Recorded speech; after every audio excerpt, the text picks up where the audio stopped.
So let's take a closer look at these British pound and Japanese yen, right? Which in this case it is the GBPJPY, right? So here I'm looking at the 1 hour time frame, and here on this 1 hour time frame I can see that there is just a whole lot of noise on this GBPJPY, right? So what I have to do as usual is to go onto the higher time frame, which in this case is going to be the daily time frame. I prefer the daily time frame, but you can also go onto the weekly or the daily, it's fine, whatever fits your personality. You can just go onto those higher time frames. And the reason why we go onto these higher time frames is because we want to get a clear view or a clear understanding of where the market is more likely to go in the near future, right? Or in the next few days, right? So when we get here onto these higher time frames, which in this case right now I am on the daily time frame. So here on the daily time frame I can already see that the market has created that continuation pattern to continue moving lower, right? So right now I can what I have to do right now is to spot my highest high of the market and my lowest low of the market, right? So I'm just gonna start by spotting my highest high of the market, which in this case is going to be this level right here, right? And then I'm just gonna spot my lowest low, which in this case is going to be that level right there, right?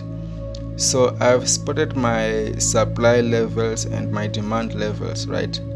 So we can also already see clearly that the market moved from support to resistance, and from resistance we are moving back to support, right? We moved from demand to supply, from supply we are moving back to demand, right? So as you can see guys, how the market has been moving, right? The market moves in impulsive way and continuation patterns, right? So we can see that the market pushed impulsively from the high, pushed down to the downside impulsively, and then created this whole thing right here, right? We call this a continuation pattern. So the market had indicated that it is gonna continue pushing to the downside, right? And how you spot this continuation pattern is that you are just gonna spot this impulsive move, and then when you spot this impulsive move, if the market creates something like this, you are just gonna spot place your trend line here, this being your first touch, your second touch, your third touch, right? So your third touch will always be the high probability to enter the market to move with it to the downside, right? We can also see on the lower level of the market that we had our first touch, second touch, right? So when the market created this second touch right here, it went back up for that third touch of the upper trend line, right? So this is where you get involved in for a sell, right? When the market comes back for that third touch of the lower trend line, the market will always break out of that structure, right? Look what happened after this continuation pattern. The market pushed impulsively to the downside, and then again we can see this as a continuation pattern again, right? So we can see that the market pushed impulsively to the downside after that continuation pattern, right? So after every impulsive move we will see the market creating a continuation pattern, right? So in this case, the bigger the impulsive move to the downside, the bigger the continuation pattern is going to be, right? So for example, this is what I mean. The bigger the impulsive move to the downside, the bigger the continuation pattern is going to be, right? The smaller the impulsive move to the downside, the smaller the continuation pattern is going to be, right?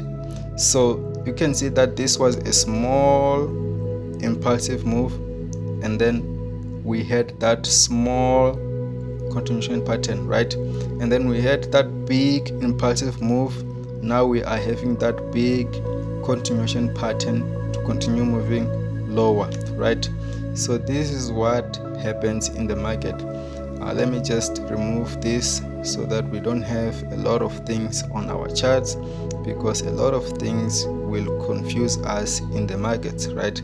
So again, we are having this continuation pattern. We have our first touch right here on this turning point. This will be our first touch, that being our second touch. Now we anticipate the market to come back for that third touch right there, right? So this third touch will always be the high probability for us to enter the market, to move down with it, right?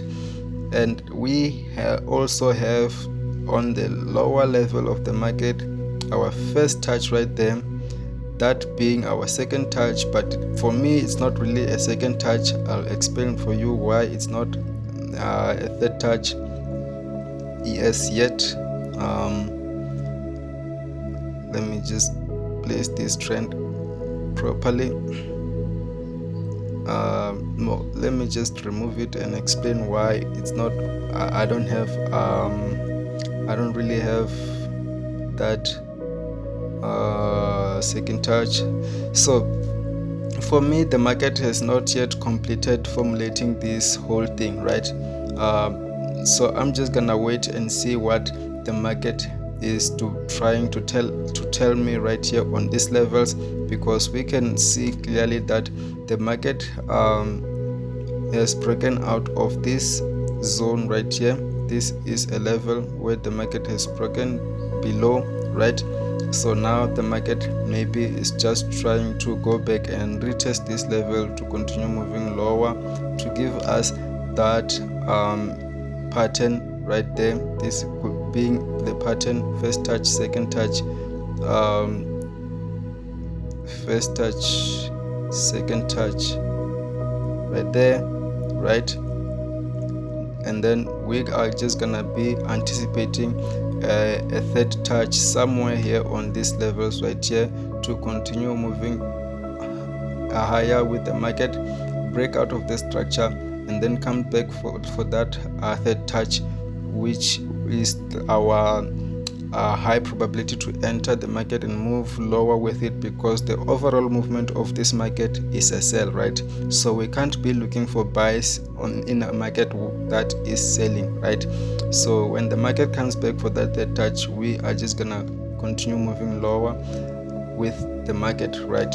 So this is what I am anticipating in this market. I'm anticipating that maybe if the market does this, something like this, then we will now be having our second touch from that level right there, right? This being our first touch is right here, that being our second touch right there, and then when the market comes back for that third touch, it will automatically break to the downside, right? So we have our first touch on the upper level, second touch, and then we anticipate that third touch, right? So for me, the market is not yet done doing what it needs to do, right? So if we can just go onto those lower time frames, let me just clear this. So that we don't have a lot of confusion. Let me just clear this whole things right here. If I can just clear this, then we are just gonna be fine, right? All right. So if I can just move on to the 4 hours time frame, we can see that it makes much more sense, right? It makes much more sense.